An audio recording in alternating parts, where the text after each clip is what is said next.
आज लेकिन इस बात को कॉन्सेप्ट में हम लोग क्लियर करने वाले हैं, याद रखिएगा बच्चे लोग। जो कॉन्सेप्ट है वो बिल्कुल ध्यान में रखिए, क्योंकि आज पढ़ने वाले हम लोग concept of graph of rate of reaction. Concept of graph of concept of graph of rate of reaction. Rate of reaction Hindi में बोलेंगे क्या? अभी क्रिया, अभिक्रिया का वेग का ग्राफ की जानकारी। बच्चों लोग बिल्कुल ध्यान में रखिएगा इस चीज को, ध्यान रखो। ए बच्चा, यहां अभिक्रिया का वेग का ग्राफ की जानकारी, मैंने concept of graph of rate of reaction की बात मैं कर रहा हूं। यहां कैसे बनेंगे किसी रिएक्शन का, आपने जो कल की क्लास में जो देखा था रिएक्शन के दरमियान कैसे किसी तरह का कैसे फास्ट हो रहा था, वो कौन सा रिएक्टेंट से प्रोडक्ट की तरफ कैसे गया, प्रोडक्ट से रिएक्टेंट की तरफ में कितना फास्ट गया, इसको ग्राफ से मेजरमेंट करेंगे, ग्राफ के माध्यम से हम लोग समझेंगे, है ना। तो आइए देखते हैं कि इसको कैसे निकाले जाते हैं, यानी हम कैसे इसको निकालेंगे। तो सबसे पहले तो ये बात ध्यान में रखिए, यहां पर लिखने वाले हैं कि अभिक्रिया का वेग का ग्राफ, अभिक्रिया का वेग का ग्राफ पदार्थ के सांद्रण समय के अनुसार, पदार्थ के सांद्रण और समय के आधार पर बनाया जाता है। यही दो चीज पर बनाए जाते हैं, क्योंकि हम लोग जानते हैं, है ना। शॉर्ट में यदि लिखें या फिर आप पूरा लिखें तो यह लिखेंगे कि अभिक्रिया का वेग, अभिक्रिया का वेग का जो सूत्र होता है, अभिक्रिया का वेग का जो सूत्र होता है वो होता है सांद्रण, अब बटा कुछ होता है समय, बोलेगा सांद्रण बटा, जानते हैं ना, इसको कहते हैं रेट ऑफ रिएक्शन, माने शॉर्ट में बोले तो rate of reaction is equal to concentration by time. यही होते हैं बच्चे, तो इसको बिल्कुल ध्यान में रखिएगा। आप इस चीज को समझते हैं और कैसे होता है मैं पिछले स्लाइड में फिर से दिखाऊंगा, लेकिन अगले स्लाइड लेकर चल रहे हैं इसको बनाने के लिए। देखिए सबसे पहले तो यहां पर ध्यान में रखिएगा इस चीज को, बिल्कुल ध्यान में रखिएगा इस चीज को कि निकालना है मुझे ठीक है तत्क्षणिक वेग निकालना, तो उसको निकालने के लिए पहले ग्राफ चाहिए, ग्राफ से पहले हमको कैलकुलेशन चाहिए। और क्या कैलकुलेशन होता है जो सुनिए। देखिए बच्चे, हम लोग जानते हैं रेट ऑफ रिएक्शन किसके लिए, रिएक्टेंट के लिए, तो इसको पूरा अच्छा से लिख देते हैं कि अभिक्रिया का वेग अभिकारक के लिए, अभिकारक के लिए हम जो निकालने जा रहे हैं अभिक्रिया का वेग का ग्राफ, वो अभिकारक के लिए निकाल रहे हैं। किसके लिए निकाल रहे हैं? तो आप यहां पर लिख सकते हैं इस चीज को कि अभिक्रिया का वेग अभिकारक के लिए, और उसी तरह से आप प्रतिफल के लिए भी निकाल सकते हैं। तो अभी अभिकारक के लिए निकालते हैं, तो यहां लिखेंगे कि अभिक्रिया का वेग अभिकारक में फार्मूला होता है, आपको पता है, शॉर्ट में यदि लिखें तो ROR, और R के लिए, R क्या है? रिएक्टेंट है, नहीं है? अभिकारक को क्या कहते हैं? रिएक्टेंट। तो इसके लिए फार्मूला जो आता है वो आता minus concentration R2 concentration minus concentration R1 y T2 minus T1, ये तो जानते ही हैं। और यदि मैं इसे चेंज करूं तो डेल्टा कॉन्सेंट्रेशन आर वाई डेल्टा टी। क्या जानते हैं कि नहीं? तो ये आप अभिक्रिया के वेग में अभिकारक के बारे में हमने बात किया। अभिकारक में ये सूत्र आते हैं। आपको ये बात ध्यान में रखिएगा कि जो आया है वो R O R dash R बराबर आया, R O R dash R बराबर। अभी जब हम ग्राफ पढ़ेंगे तो उस ग्राफ में यही पढ़ेंगे कि स्लोप बराबर होता है tan थीटा। क्या होता है? ये जानते हैं, ये हम पढ़ेंगे ग्राफ के अंदर में, स्लोप बराबर tan थीटा। अर्थात स्लोप बराबर ये भी पढ़ेंगे कि स्लोप बराबर रेट ऑफ रिएक्शन होता है, रेट ऑफ रिएक्शन होता है। तो आप ही बताओ कि रेट ऑफ रिएक्शन इतना सूत्र है तो क्या मैं लिख सकता हूं कि स्लोप बराबर क्या लिखा है? माइनस डेल्टा कॉन्सेंट्रेशन आर वाई डेल्टा टी। अब बताओ स्लोप बराबर होता है tan थीटा, तो क्या मैं इतना बराबर tan theta minus delta concentration आर वाई डेल्टा टी लिख सकते हैं? या मैं यहां पर ये लिखूं थीटा बराबर, बोलो भाई क्या तुमको पता है? मैथमेटिक्स ट्रिग्नोमेट्री अपने पढ़ा था तो उसमें आपको मालूम होगा कि थीटा को जब अलग करना tan से, तो tan जब बराबर किस तरफ आता है तो कौची में चल जाता है? tan इनवर्स में चल जाता है। कौची में चल जाता है? tan इनवर्स में चल जाता है। और माइनस डेल्टा कॉन्सेंट्रेशन आर वाई क्या हो जाता है? डेल्टा ए, ये आ जाता है थीटा बराबर। बोलो ये बात समझ में आ गया कि थीटा कैसे आया? और इसी थीटा को कहते हैं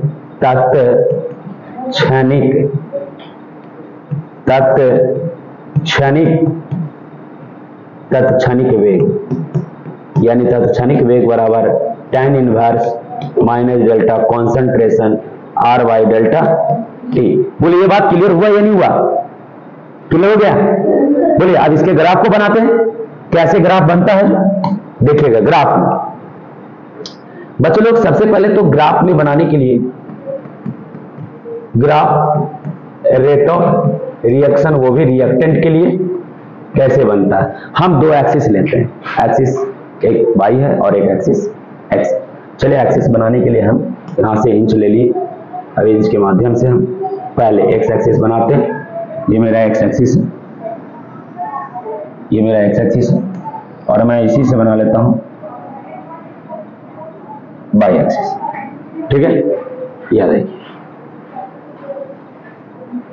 वाई एक्सिस बन गया ना? ये वाई एक्सिस है, वाई एक्सिस। चलिए इसको हटा देते हैं। अब ये जो है यह लिख लेते हैं कि वाई एक्सिस, और ये देख लेते हैं क्या? X axis. और ये आप जानते हैं कि वाई डैश है और ये एक्स डैश। कोई डाउट इसमें? इसको मूल बिंदु कहते हैं। अब आप ध्यान में रखिएगा कि जो नीचे एक्स एक्सिस है, इस एक्स एक्सिस पे बाबू हम लोग लेकर के चलते हैं समय को, टाइम को, यानी कोई रिएक्शन कितना टाइम पर हो रहा है उस रिएक्शन के टाइम में मेजरमेंट को रखते हैं। ठीक है, तो टाइम मेजरमेंट यानी कि यहां से लेकर के टाइम, समय, यहां तक का। मैंने मान लिया कि मेरे पास जो समय है वो t1 है, यहाँ t2 है, यहाँ t3 है, यहाँ t4 है, यहाँ t5 है, यहाँ t6 है, यहाँ t7। चलो 7 तक लेते हैं। समय ले रहे हैं, समय ले लिए नीचे बच्चे, ध्यान दो, समय लिया। अब ऊपर बाई एक्सिस है, इस पे लो सांद्रण, कॉन्सेंट्रेशन। किसका? रिएक्टेंट का कॉन्सेंट्रेशन लो, क्योंकि रिएक्टेंट का ही हम लोग यहां पर लिख देते हैं अभिकारक। अभिकारक का ही हम ग्राफ बनाने वाले हैं। और अभिकारक का ग्राफ कैसे बनते हैं, अब प्रतिफल का भी कैसे बनते हैं उसके बारे में भी डिस्कशन करेंगे, लेकिन यहाँ अभिकारक की बात करें तो यहां पर जो लिया जाएगा इसको बोलते हैं बच्चे लोग क्या? सांद्रण, कॉन्सेंट्रेशन, सांद्रण, कॉन्सेंट्रेशन, शॉर्ट में लिख दिए, ये सांद्रण। बच्चा सांद्रण को कहां से लेके आएंगे? सांद्रण जब भी है तो ऊपर से आएगा नीचे, समय इधर जा रहा है, समय ऊपर से नीचे सांद्रण आएगा। हम सांद्रण हो सकता है कि शुरू में 0, जब हम जो है जैसे कल पानी का सांद्रण, कल देख रहे थे ना लेक्चर में कि पानी का सांद्रण कम था, जब उसमें बिटाडीन डाल दिए तो सांद्रण ज्यादा हो गया, पानी और बिटाडीन दोनों मिलने के बाद सांद्रा गाढ़ा हुआ था, थोड़ा सा हुआ था नहीं, गाढ़ा हुआ था, कॉन्सेंट्रेट हुआ था, है ना समझ में बात को? तो या तो बोल नहीं सकता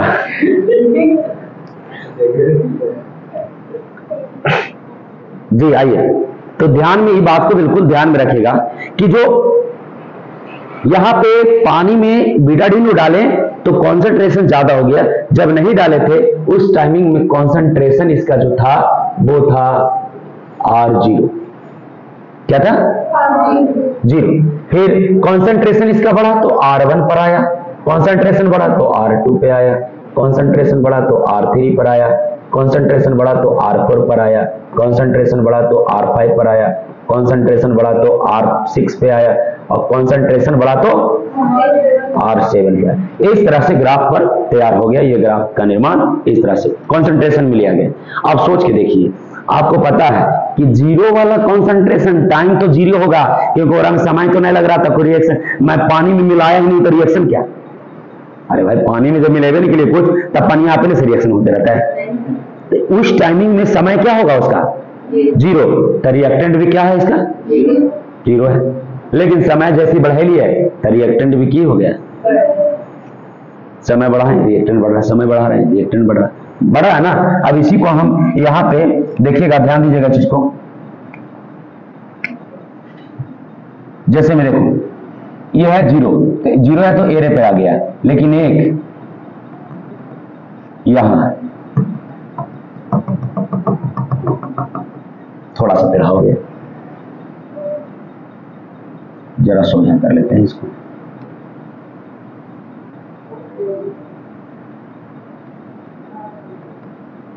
पर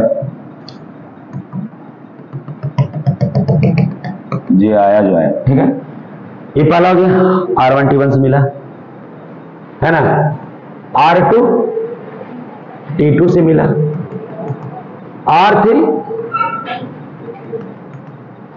3 से मिला, R4 4 से मिला, R5 5 से मिला, 6 से मिला, 7 थोड़ा सा लाइनअप की वजह से थोड़ा इधर उधर हो गया, लेकिन मेजरमेंट करेंगे, कैलकुलेट करेंगे ग्राफ के पेज पर तो कंप्लीट आने वाला है।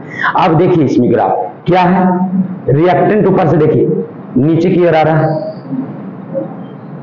घटता जा रहा है ना। समय जैसे बढ़ाएंगे रिएक्टेंट क्या होगा? घटेगा। यदि रिएक्टेंट बढ़ाएंगे तो समय क्या होगा? बढ़ जाएगा ना। यानी यहां पर देखिए इसको, इसके दूसरे हम दिखाते हैं, यह देखिए रिएक्टेंट यहां से देखिए,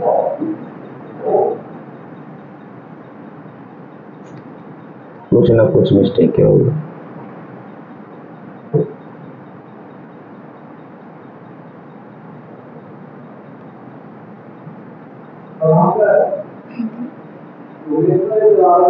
समझ में आया बात को? यहाँ थोड़ा गड़बड़ा गया, पर कोई बात नहीं है, ऐसे आएगा। ये लाइनअप गया से ये बना, ये स्लोप है, इसको क्या कहते हैं? स्लोप।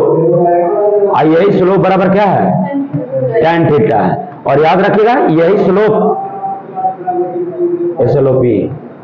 स्लोप बराबर होता है रेट ऑफ रिएक्शन। किसके लिए? रिएक्टेंट के लिए। नहीं देखा रहा है, अभी हम समय को बढ़ाएंगे, रिएक्टेंट लेट से रिएक्टेंट होगा, है ना। समय को जल्दी कर रहे हैं यहाँ, तो देखिए कितना फास्ट समय, जितना दे रहे हैं रिएक्टेंट उतना कम जा रहा है ना। यानी कहने का मतलब है कि स्लोप बराबर tan थीटा और स्लोप बराबर रेट ऑफ रिएक्शन होता है। इसीलिए यहां हम लिख सकते हैं कि स्लोप बराबर minus delta concentration R by delta T। इसीलिए मैं यहां लिख सकता हूं कि tan थीटा बराबर minus delta concentration R by delta T। यानी थीटा बराबर जो है tan inverse minus delta concentration R by delta T। क्या यही बात ना हमने अप्रूव किया था यहाँ पे? ये कॉन्सेंट्रेशन ये किसका निकला? तो ये रिएक्टेंट के लिए निकला। किसके लिए निकला? रिएक्टेंट के लिए निकला। ठीक है। ठीक इसी प्रकार से प्रोडक्ट के लिए भी निकलेगा, लेकिन पहले आप यहाँ पर ये बात को देखिए, है ना, ये बात को देखिए यहाँ पर, है ना, थोड़ा समय आपको दिखाने का काम कर रहा हूँ, ठीक है, फिर उसके बाद वही समय में ला करके हम रख देंगे। तो देखिए यहाँ पे 0 R1 R2 कॉन्सेंट्रेशन जा रहा है, टाइम चाहे है इधर, क्या ऊपर से नीचे आया है ना, यहाँ क्या है minus R2 minus R1 T2 minus T1, यानी डेल्टा R बराबर माइनस स्लोप है कि नहीं, तो यहाँ दिया हुआ है, चाहे प्रोडक्ट में देखो चाहे रिएक्टेंट में देखो, दोनों का यहाँ पर डायग्राम बनाया हुआ है, प्रोडक्ट में ऐसे बनेगा और रिएक्टेंट में ऐसे बनेगा, है ना। तो ये बात हम आप लोग को समझा दिए, क्लियर, गुड आउट, आगे चले हम, बोलिए आगे चलते हैं, यानी यहाँ पे पहुंच गए, ये कंप्लीट हो गया ना। अब आते हैं हम प्रोडक्ट पर, प्रोडक्ट के ग्राफ तैयार करने के लिए। आइए प्रोडक्ट के ग्राफ कैसे बनते हैं उसके ऊपर में जानते हैं बच्चों लोग। अब अभिक्रिया का वेग प्रतिफल के लिए, अभिक्रिया का वेग किसके लिए, अभिक्रिया का वेग प्रतिफल के लिए, बच्चों लोग अभिक्रिया का वेग जो है प्रतिफल के लिए, यानी हम ऐसा इसको शॉर्ट में लिखें कि रेट ऑफ रिएक्शन पर प्रोडक्ट के लिए, है ना। चलिए अब आपको हम यहां बताना होगा, आप लोग खुद बताइए चीज को, कि जब रेट ऑफ रिएक्शन किसके लिए, प्रोडक्ट के लिए बोला जा रहा है, तो बताइए कि इसका फार्मूला क्या होता है, जल्दी बताइए। डेल्टा कॉन्सेंट्रेशन P, तब पहले फॉर्मूला बढ़िया से लिख लेंगे रे, लिख लेते हैं, delta concentration P2 minus, sorry delta नहीं है, concentration P2 minus P1 by E2 minus, अब इसी को लिखेंगे तो लिखेंगे delta concentration P by delta T, तो ये हो गया रिएक्टेंट, प्रोडक्ट के लिए हो गया, माइनस में नहीं होता प्रोडक्ट, रिएक्टेंट होता है माइनस में, अधिकारक होता माइनस में, प्रतिफल नहीं प्लस में होते हैं चीज, तो याद रखिएगा। इसका भी वही बात लिखेंगे, क्या भाई, तो स्लोप बराबर होता है tan थीटा, और स्लोप बराबर होता है rate of reaction in product, यानी प्रोडक्ट में रेट ऑफ रिएक्शन क्या है वो, तो बताइए कि स्लोप बराबर क्या होगा, डेल्टा कॉन्सेंट्रेशन P अब बटा में डेल्टा T, तो आप ही लोग बताइए कि यहाँ tan थीटा में लिख सकता हूं, तो delta concentration P by delta T। अब ये बात बताइए हमको कि थीटा बराबर तो tan इनवर्स का जो delta concentration P by delta T, ये बात याद रखिएगा, इसको भी कहते हैं तत्क्षणिक वेग, तत्क्षणिक वेग बराबर tan inverse delta P concentration by delta T, ये जो यहां पर आया है ना, ये जो आया है यही आपको जो है अभिक्रिया के वेग के प्रतिफल के लिए मैंने जो है प्राप्त हुआ है ना, प्रतिफल के लिए प्राप्त हुआ। चलिए अब इसके बाद इसके हम ग्राफ को सीख लेते हैं, कैसे ग्राफ बनाए जाते हैं। तो ग्राफ में आप बिल्कुल ध्यान में रखिए ग्राफ कैसे बनता है। आइए, जैसे मैं आप लोग रिएक्टेंट के लिए ग्राफ बनाया तो उसी तरह से प्रोडक्ट के लिए भी ग्राफ आप बनाइएगा। आइए प्रोडक्ट के लिए क्या ग्राफ बनता है, ध्यान दीजिएगा। ग्राफ प्रतिफल के लिए किसमें, तो रेट ऑफ रिएक्शन के अनुसार। इसमें भी हमने क्या किया, दो को लेंगे, कितना लेंगे बाबू, दो ठो लेंगे, कौची लेंगे, दो ठो, 180, चलो बोलो भाई, तब बोलता दो ठो लेंगे, कहा दो ठो लेगा तुम, चलिए एक एक्सिस ले लिए, एक एक्सिस हो गया, और दूसरा एक्सिस ये हो गया। अब इसे हटाओ, एक एक्सिस ये है और एक एक्सिस ये है। आपको याद रखना कि ये है आपका बाई और ये है आपका, इधर हो गया एक डैश और इधर हो गया बाई, है ना। सो ये बात बिल्कुल ध्यान में रखिएगा, प्रोडक्ट के लिए निकालना है बाबू। तो प्रोडक्ट के लिए क्या, अभी अभी जस्ट बताए थे। आप देखिए यहां पर पिछले स्लाइड में आपको बताया गया था, यहां पर फिगर में क्या है, इधर कॉन्सेंट्रेशन, इधर टाइम लिया गया। इधर कॉन्सेंट्रेशन, तो कॉन्सेंट्रेशन नीचे से ऊपर की ओर जाएगा इसमें, है ना, नीचे से ऊपर की ओर जाएगा। आइए सबसे पहले समय लेते हैं, यहां से लेकर के समय यानी कि टाइम जो है यहां तक के गए। इस टाइम को हमने T1 माना, T2 माना, T3 माना,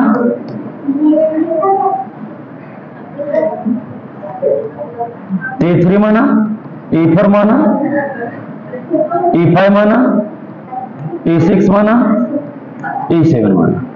इधर जो है आएगा क्योंकि जीरो है, यहां हो जाएगा क्या, प्रोडक्ट P1 या P2 या P3 या P4 या P5 या P6 या P7, इस तरह से बढ़ते चल जाएगा। तो इसको क्या कहते हैं, इसको सांद्रण कहते हैं, सांद्रण कहते हैं। ये सांद्रण कॉन्सेंट्रेशन है, कुछ है सांद्रण, इसको बिल्कुल ध्यान रखिए, सांद्रण ही है। अब दिमाग में डालो कि सांद्रण है, ग्राफ है, यहां मिलाना चालू कर देते हैं, यहीं से मिलेगा, मिलेगा कि नहीं, यानी आप मिलाओगे तो देखिए यहां पे इसे मिला दो, इसे मिला दो,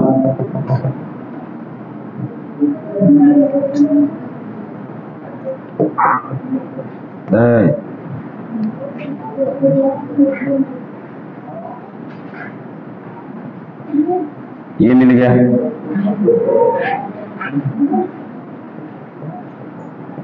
ये मिल गया, ये मिल गया, ये मिल गया, ये मिल गया, ये मिल गया, ये मिल गया, ये मिल गया, बोलो सब मिल गया। बच्चे लोग पढ़ाई में कोई गुस्सा नहीं करते हैं, पढ़ाई बहुत शांति से होता है, शांति बना के पढ़िए, बहुत अच्छा लगा। अब देखिए यहां पे क्या करें, आप मिला देना इसको, तो देखिए यहां से कर्व होते चल जाएगा, इस प्रकार से कर्व होते चला जाएगा।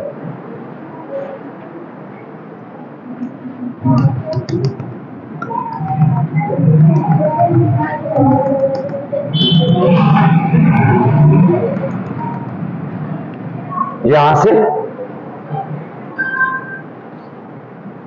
कर्व होते चल जाएगा, देखिए कर्व होगा, ये जो है आपका ग्राफ प्रोडक्ट के लिए हो गया, यानी इसको कहते हैं स्लोप।